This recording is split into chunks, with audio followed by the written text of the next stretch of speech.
Welcome to Mrs. Niklasch's classroom, room 134.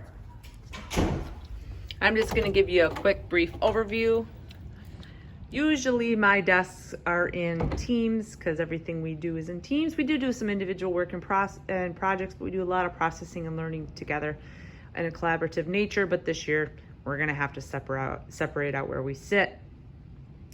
So over here is my little get yourself together area, maybe we could say, or just a timeout area. Not a negative thing, but just a way to reflect, bring yourself back, refocus, looking at where we are at emotionally, if it's stopping us from learning, what zone are we in? Okay, so this area is for students when they just need a break. They just needed some space to themselves, need to reflect and focus. Over here I have an area to wash our hands, which will be really important this year. This is the front of my classroom. This is where you'll see your objective and the agenda every day for our learning. Oftentimes I have a lot of papers that I leave out here for kids to access when they need them. We'll have to see how that pans out this year with everything going on. Here is my learning station in which students are able to come up and get support whenever needed.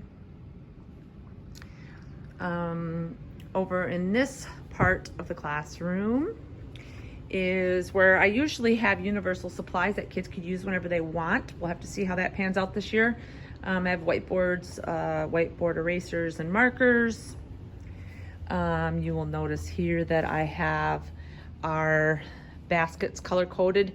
These will say AM and PM cores, one for ELA and one for social studies. This is where students will turn in their work.